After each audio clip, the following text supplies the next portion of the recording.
Lindsay Kuipers. I am here today with Rebecca Gómez. She's coming to us from the Woodlands, Texas. Rebecca has 19 years in education, and she is the Spanish immersion director at the Woodlands Academy. Is that correct? Woodlands Christian Academy. Christian Academy. Thank you for being here, Rebecca.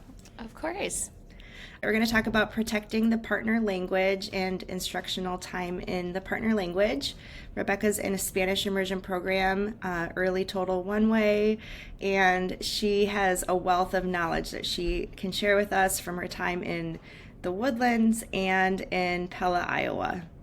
Yes. Any other places that you've taught, Rebecca? Well, I've taught in Japan.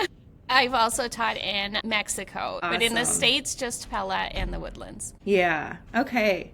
So why is it important to protect the partner language during instructional time? Well, most of our students are native speakers of English. So if we allow them to, they're going to naturally default to that because that's easiest, right? That's just human nature. So it's really important to set up your classroom to be Spanish only in our case. We need to protect that time because it's, for most of them, the only time in the day that they're getting in Spanish. And we're really careful to explain to them why in an age-appropriate way. So we talk to them about how much time they spend in English and then how much time we spend in Spanish and show them how little that is, even taking into account that during their day, for example, at recess or at lunchtime or in specials classes and PE classes, they're also talking in English. So Spanish time is so small in proportion to English that we really emphasize to them how precious it is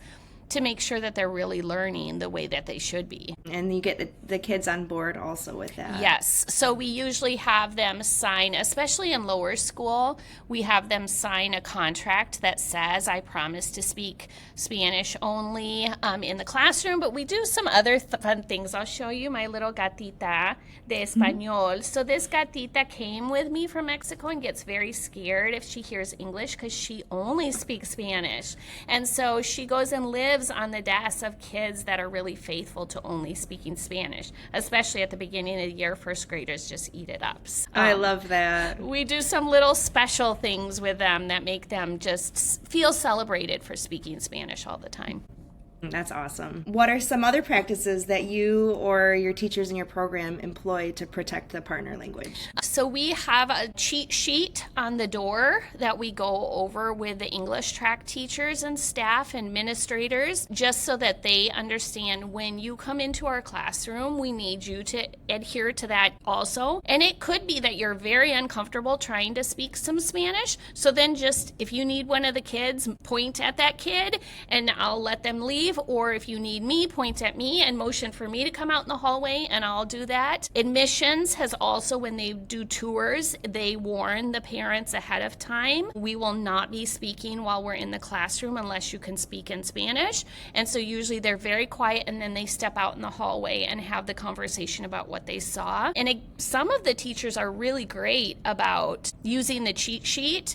And they're just simple phrases like, necesito hablar con, I need to speak with, or quiero, and then whatever the person's name is. So very simple, and I actually have them practice when I introduce this at the beginning of the year in a staff meeting. I have them practice saying it so they feel a little bit more comfortable. And again, we always tell them, if you just try, I'll figure out what you're trying to say, and the kids will love it that you tried. So, yeah, Exactly. It's really good. And then some of the other things we've done is actually some of our specials teachers, especially the Bible teacher, has been really great about learning one key word in Spanish herself. And then with our classes, she goes around from class to class.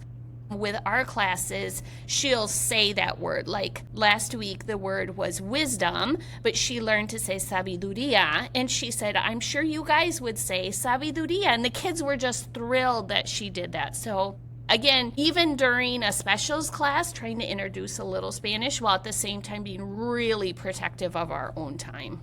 I love that your staff is also on board with that. They're great. Do your families understand why it's important? I think that some of them do. I constantly try to educate them on why, and their kids often tell stories about solo español. So I think we're getting there. Some of them, if they come for something, I warn them ahead of time, like, I will take you out of the classroom if you speak English. Like, they just know that that's a hill I'll die on. And some of them, I would say, kind of wonder, is this really necessary?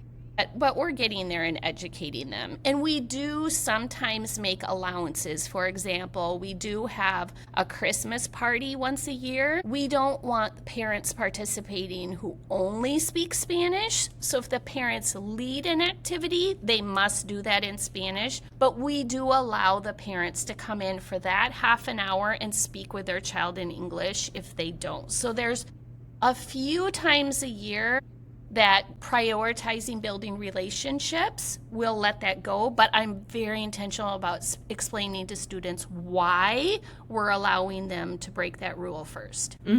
So important. I would say the practices that we've established with the students is, especially at the beginning of the year, I do keep a chart and give them prizes for having stayed in the language.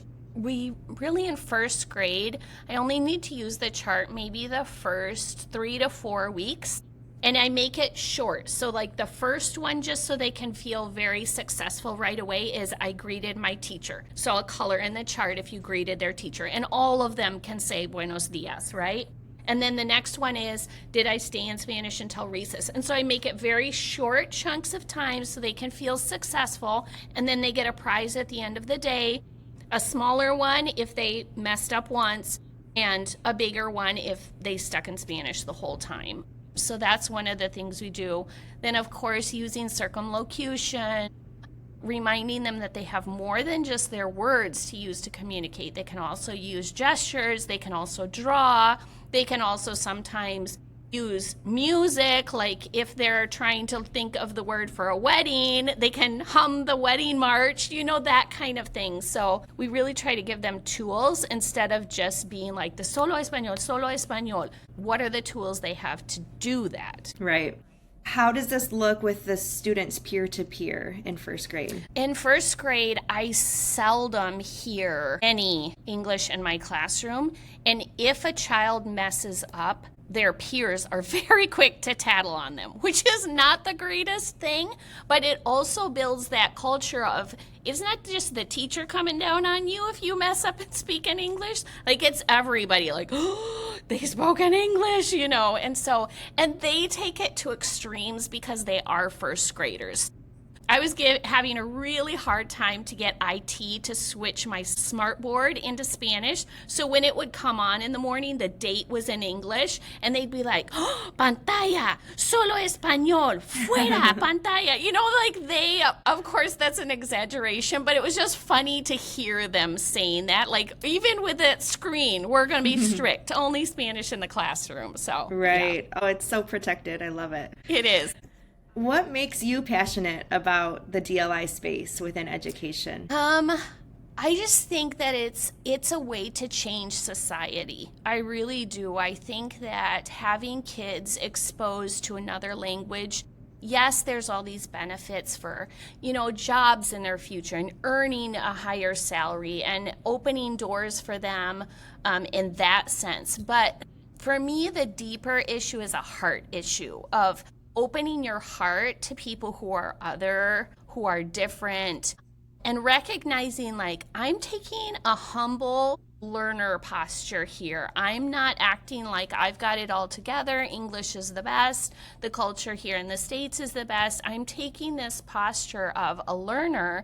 And in the future, when I hear someone speaking with an accent, I know how hard that is and how much work it is to learn another language. Because even for kids, they often say they're like sponges. They're not really. It takes a lot of work for them to learn Spanish or whatever language also. So I'm really passionate about it more for that heart issue than for any other reason. Well, thank you for being here, Rebecca. You're very welcome.